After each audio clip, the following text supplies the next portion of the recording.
जय श्री कृष्णा भक्तों, राधे राधे। युधिष्ठिर ने पूछा, भगवान, वैशाख माह के कृष्ण पक्ष की एकादशी का नाम तथा उसकी विधि क्या है?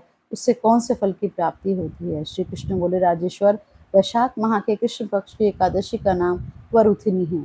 यह सौभाग्य को देने वाली है। इसके व्रत से मनुष्य के समस्त पाप नष्ट हो जाते हैं और अंत में सुख मिलता है। वरुथिनी के व्रत के प्रभाव से ही राजा मांधाता स्वर्ग को गए थे। वरुथिनी एकादशी के व्रत का फल 10,000 वर्ष तपस्या करने के फल के बराबर है।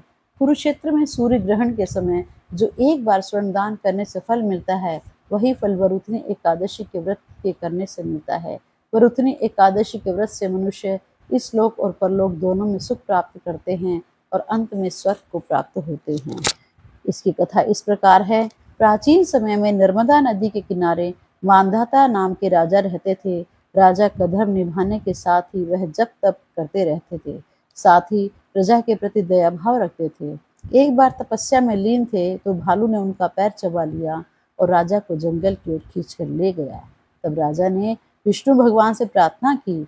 भक्त की पुकार सुनकर पहुंचे विष्णु भगवान ने अपने चक्र से भालू को मार डाला, लेकिन राजा का पैर भालू ने नोच कर खा लिया था। इस बात का राजा को बहुत दुख हुआ। राजा को दुखी देखकर विष्णु भगवान ने कहा कि राजन, भालू ने जो तुम्हारा पैर काटा है वह तुम्हारे पूर्व जन्म का पाप है, जिसकी सजा तुम्हें इस जन्म में भुगतनी पड़ रही है। राजा ने इससे मुक्ति का उपाय पूछा तो भगवान विष्णु ने कहा कि राजन, तुम मेरी वराह अवतार मूर्ति की पूजा वरुथिनी एकादशी का व्रत धारण करके करो। इससे तुम्हारे पाप कट जाएंगे और व्रत के प्रभाव से दोबारा अंगों वाले हो जाओगे। इसके बाद राजा ने वरुथिनी एकादशी का व्रत धारण किया तो उनका पैर फिर से सही हो गया। हे राजन, जो मनुष्य इस एकादशी को विधिवत करते हैं उनको स्वर्ग लोक की प्राप्ति होती है। इस व्रत के महात्म्य को पढ़ने से 1,000 गोदान का फल प्राप्त होता है। इसका फल गंगा के स्नान करने के फल से भी अधिक है। जय श्री कृष्णा, राधे राधे।